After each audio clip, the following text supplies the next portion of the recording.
জাতিসংঘে বাংলাদেশের সদস্য প্রাপ্তির ৫০ বছর পূর্ণ হয় কবে?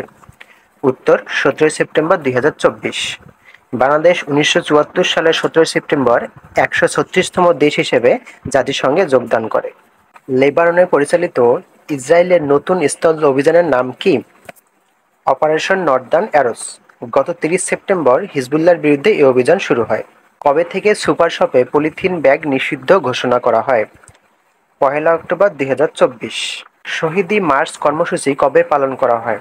উত্তর ৫ সেপ্টেম্বর ২০২৪। ছাত্র জনতার অভ্যুত্থানে শেখ হাসিনার পতনের ১ মাস পূর্তি উপলক্ষে ডক্টর ইউনূস ও জো বাইডেনের বৈঠকে যুক্তরাষ্ট্র রোহিঙ্গা প্রত্যাবাসনের জন্য কী পরিমাণ আর্থিক সহায়তা ঘোষণা দিয়েছে? প্রায় $২০ কোটি।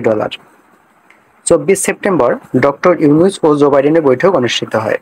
ডক্টর ইউনূস জাতিসংঘের সাধারণ পরিষদে ভাষণ দেন কোন তারিখে? ২৭ সেপ্টেম্বর ২০২৪। ডক্টর ইউনূস কানাডার প্রধানমন্ত্রীকে কি উপহার দেন? দ্য আর্ট অফ ট্রায়াম্ফ শীর্ষক আর্টবুক। সম্প্রতি কোন সশস্ত্র সংগঠন মোসাদের সদর দপ্তরে ব্যালিস্টিক ক্ষেপণাস্ত্র হামলা চালায়? হিজবুল্লাহ। সম্প্রতি ইসরায়েল কর্তৃক নিহত হিজবুল্লাহর প্রধান কে ছিলেন? হাসান নাসরুল্লাহ। হিজবুল্লাহ কোন দেশ ভিত্তিক সশস্ত্র সংগঠন? লেবানন। ২০২৪ সালের আইসিসি নারী টি-২০ বিশ্বকাপ শুরু কবে? ৩ অক্টোবর ২০২৪। বাংলাদেশ নেপাল থেকে কি পরিমাণ জলবিদ্যুৎ আমদানি করবে? ৪০ মেগাওয়াট।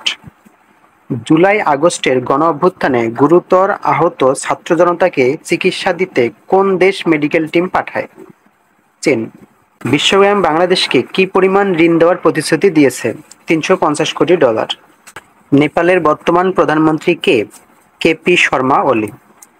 কবে থেকে শুক্রবারও মেট্রো রেল চালু হয়? ২০ সেপ্টেম্বর।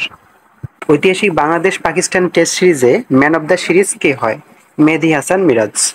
সন্ত্রাসী গোষ্ঠী হিসেবে চিহ্নিত ব্রাদারহুড অ্যালায়েন্স কোন দেশের? মিয়ানমার। ডক্টর মোহাম্মদ ইউনূস গুম বিরোধী আন্তর্জাতিক সনদে স্বাক্ষর করেন কবে? ২৯ সেপ্টেম্বর ২০২৪।